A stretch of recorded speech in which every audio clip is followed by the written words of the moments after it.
আপনারা অনেকে হয়তো বুঝতে পারছেন না যে এই ড্র্যাগন ফল গাছগুলো আমি কোথায় লাগিয়েছি।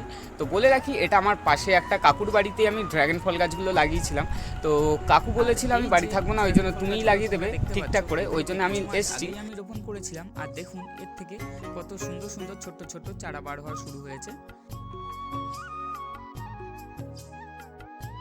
এবারে আমরা ড্র্যাগন ফল গাছে গুরুত্বপূর্ণ জিনিস মাটিটা তৈরি করে নেব। মাটি আমি এখানে খুব কম ব্যবহার করছি, ড্র্যাগন ফল গাছের বেশি কম্পোস্ট লাগে। আর এখানে একটি গুরুত্বপূর্ণ জিনিস গোবর সার নিয়ে নিয়েছি, মাটির উর্বরতা বাড়াতে খুব সাহায্য করে।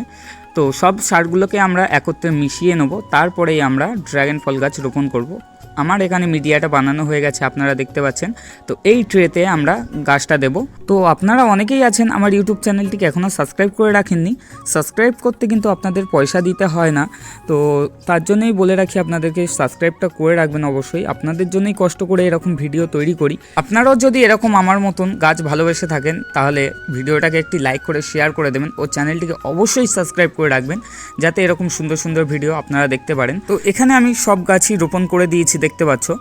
একটি ট্রেতে 4টি করে দিয়েছি, 4টি কোণে প্রায় 2 থেকে 3 ইঞ্চি গ্যাপে। শুকনো মাটিতে গাছ লাগানোর পরে অবশ্যই আপনারা জল দিয়ে দেবেন। গাছগুলো রেডি করে দিয়েছি, আর আমার সাথে এই ভাইটাও অনেক সাহায্য করে দিয়েছে। তো ভাই, তোমার কিরম লাগলো গাছগুলো রোপণ করে দিয়েছি, তো কিছু বলো।